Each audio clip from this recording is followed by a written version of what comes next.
Hello students, welcome to my channel. This is Dr. Kavita Chauhan from Prerna Coaching Academy, and today I am going to continue with another English grammar topic, determiners. But before that, if you are new to my channel, then do subscribe to my channel and also press the bell icon ताकि मेरे सारे videos की update आपको regularly मिलती रहे. Let's start with today's class on determiners. What is a determiner? Determiner is a word that introduces a noun. एक ऐसा word जो नाउन को इंट्रोड्यूस करता है. नाउन क्या होता है? Noun is the name of a place, person और thing. It always comes before a noun, not after. Determiner word हमेशा नाउन से पहले आता है, नाउन के बाद कभी नहीं आता. The boy went home. Boy is a noun here, उससे पहले मैंने द यूज किया है.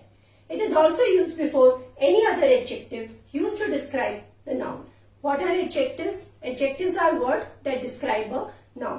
So अगर जैसे इस सेंटेंस में मैंने यूज किया है, I ate the chocolate cookie. Cookie यहाँ पे एक नाउन है, उसको डिस्क्राइब किया है वर्ड चॉकलेट ने, और उससे पहले हमने यहाँ पे जो वर्ड यूज किया है द, वो है determiner. So I ate the chocolate cookie. Determiners are required before a singular noun but are optional before plural nouns or with plural nouns. जैसे यहाँ पे मैंने एक सेंटेंस दिया है, यहाँ पे मैंने कोई डिटरमाइनर वर्ड यूज नहीं किया है, so this is how it is optional. Metal cans are recyclable. Cans यहाँ पे प्लूरल है, सो यहाँ पे कोई भी डिटरमाइनर वर्ड मैंने यूज नहीं किया है. अगर मैं यहाँ पे स्पेसिफाई करके लिखती तो मैं ये भी लिख सकती हूँ the metal cans are recyclable. So मैं द भी यूज कर सकती हूँ. तो इस तरीके से ये ऑप्शनल है. नहीं यूज किया तो भी सेंटेंस करेक्ट है ग्रामर के पॉइंट ऑफ व्यू से. So these are the points you must know regarding the use of a determiner word. Now let's talk about the different types of determiners. First set of determiners we talk about is articles. Articles में we have three articles, a and the, right? And these are used before a singular noun or countable noun or uncountable noun. अगर मैं a की बात करूं और n की बात करूं तो सिंगुलर नाउन, लेकिन यहाँ पे आपको ये याद रखना है a is use before a word which has a consonant sound, जिसमें से कॉन्सोनेंट साउंड है. फर्स्ट लेटर जो यूज होता है उसमें कॉन्सोनेंट की साउंड है. An is use before the letter which gives you a vowel sound. Okay, for example I saw a dog on the road. A dog, dog में D consonant letter है और उसी की साउंड है. Second is she ate an apple for breakfast. An apple. So A, E, I, O, U हमारे vowel letters होते हैं, लेकिन हमें ये ध्यान रखना है कि साउंड अगर है वॉवल्स की तो ही हमें एन यूज करना है. कुछ केसेस में ऐसा होता है कि जहां पे वॉवल की साउंड नहीं होती है लेकिन लेटर होता है. जैसे कि मैं बात करूं university, so you is a vowel but उसमें जो साउंड है वो वॉवल साउंड नहीं है. सो यूनिवर्सिटी से पहले हम एन यूज नहीं करेंगे. Clear? Next is demonstratives. When we talk about demonstratives, so demonstratives are the determiner words which are used to avoid the repetition of the preceding noun in a sentence. Like for example, if I say my bat is better than that of my friend. मेरा जो bat है वो मेरे friend की bat से अच्छा है. अब मैंने यहाँ पे बैट वर्ड एक ही जगह पे यूज किया.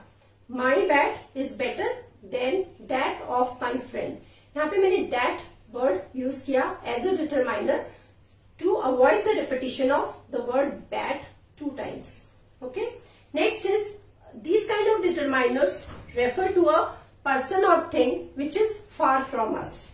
ठीक है, दूर है हमसे, तो हम point out करके उसके बारे में बात करते हैं. So यहाँ पे हम यूज कर सकते हैं this, that सिंगुलर के लिए या प्लूरल के लिए जैसे दीज, दोज. यहाँ पे ये जो डिटरमाइनर वर्ड है वो इस केस में भी यूज होता है जब कोई चीज हमारे पास होती है, like near us. Okay, for example if I say this board is very nice, so this मैंने यहाँ पे यूज किया है as a determiner. This board is very nice. Okay, now next set of determiners, possessive adjectives. When we talk about possessive adjectives words as determiners, so basically these words show or tell us who owns a thing. जिस noun के बारे में हम बात कर रहे हैं उसका ओनर कौन है या वो किसकी है। जैसे कि कोई भी चीज हो सकती है, my, so this is my class और this is my board, right. Mine, his, her, your, these are the words which are used as possessive adjectives determiners.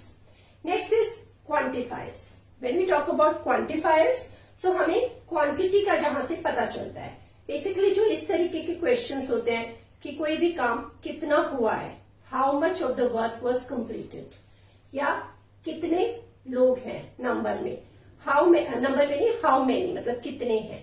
So how many and how much, जहां से हमें इन ऐसे answers मिलते हैं जिन sentences से, उनमें हम क्वांटिफायर्स को यूज करते हैं। जैसे कि a little, many, much, most, a few, there are many, so you can note down from your English grammar book. Okay, so but example है जैसे कि he has got only a few rupees, a few, उसके पास सिर्फ कुछ रुपए हैं। How many eggs were used in the cake, इस केक पे कितने एग्स यूज किए गए। सो हाउ मच और हाउ मेनी का जहां पे हम बात करते हैं उसमें हम क्वांटिफायर्स यूज करते हैं। Next is numbers. नंबर्स की दो कैटेगरी होती है, कार्डिनल एंड ऑर्डिनल। कार्डिनल में जब हम कोई न्यूमेरिकल वैल्यू यूज करते हैं, फॉर एग्जाम्पल हम बोलते हैं 1 2 3 4, सो if I say I have 2 apples with me और I have 3 mangoes with me, so 2 apples 3 mangoes, जहां पे मैंने नंबर के फॉर्म में डिटरमाइनर वर्ड्स को यूज किया है। ऑर्डिनल में होता है जब हम कोई एक पोजीशन या रैंक या कोई ऑर्डर की बात करते हैं, first, second, third, fourth, fifth, so these are the numbers as determiners. Next is distributive determiners. Distributive determiners basically refer to a group or individual member of the group. हम किसी sentence में अगर किसी group के members की जब बात कर रहे होते हैं, जैसे कि वर्ड मैंने यहाँ पे लिखे हैं both, all, half, etcetera. Half of the work was done by me और half of the work was done by him. तो आधा काम मतलब एक पूरा एक कोई काम था, उसमें से आधा काम किसी और ने किया या मैंने बोला मैंने किया। Both of you can go to the party, तुम दोनों ही पार्टी में जा सकते हो। ठीक है, सो इस तरीके से जहां पे हम किसी एक पर्टिकुलर ग्रुप की बात करते हैं या उस ग्रुप के जो इंडिविजुअल मेंबर्स हैं उनकी बात करते हैं, तो हम यहाँ पे डिस्ट्रीब्यूटिव डिटरमाइनर्स यूज करते हैं। Next is interrogatives. इंटेरोगेटिव्स में basically are the determiners in which we use what, which, whose. So जहां पे क्वेश्चन पूछा गया है, तो हुज बुक इज दिस या हुज बोर्ड इज दिस, तो इस तरीके से जहां पे भी what, which, whose, right. These are the various types of determiners. तो मैंने यहाँ पे कई जगह पे एक्सेट्रा लिख दिया है because there was not much of the space, okay, but there are many more in each category of determiners which you can just check in your English grammar book. So you can note down the points. Second topic for today is use of articles as determiners. So I would discuss the use of a and the here. Articles are used before nouns. That is very clear to you. A is used before a noun starting with a consonant sound. So जब sentence में हम देखते हैं कि किसी noun word से पहले जो फर्स्ट लेटर है उसमें कॉन्सोनेंट की साउंड है, तो हम हमेशा ए यूज करते हैं। ए और एन जब यूज किए जाते हैं तो वो सिंगुलर काउंटेबल नाउन्स के लिए यूज किए जाते हैं। For example a dog, a cat, a horse, a table, a chair, so these are all noun word starting with the consonant sound. उनसे पहले मैंने ए यूज किया। Second is an. An is use before a noun starting with a vowel sound. So जिस word में vowel की sound होती है और अगर वो नाउन है तो उससे पहले एन यूज किया जाता है। For example I have written few words here, an apple, so A, an egg, E, an orange, O, an ice cream, I, an umbrella, U. But you have to remember here that what happens sometimes the vowels are used but the sound is not there. For example जैसे मैंने बोला university, तो अगर you है but university, तो उसमें य की साउंड है, वॉवल की साउंड नहीं है, तो वहां पे मैं ए यूज करती हूँ।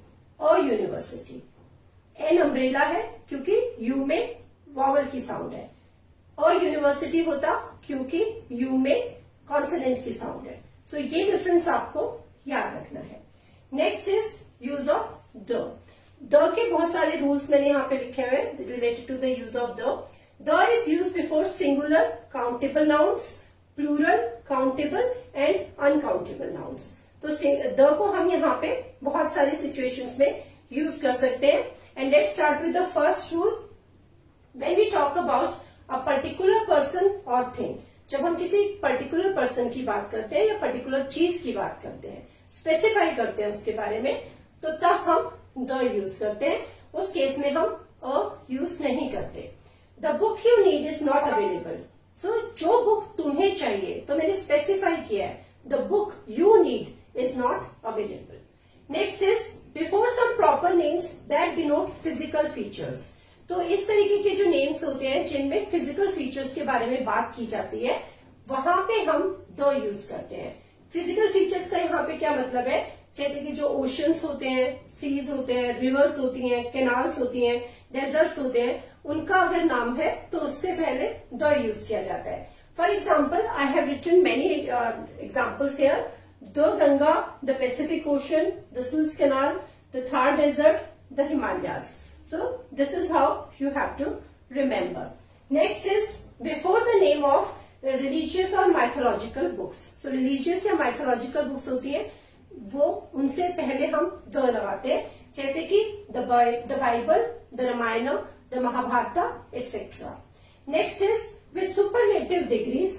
जैसे कि superlative degrees जब हम बात करते हैं, जैसे जहां पे हम comparative डिग्री की बात करते हैं, superlative डिग्री की बात करते हैं, जो हमने एडजेक्टिव्स में मतलब पढ़ा है, तो वहां पे सुपरलेटिव, जैसे कि अगर हम बात करें, he is the best boy in the class, तो वो लड़का क्लास में बेस्ट है।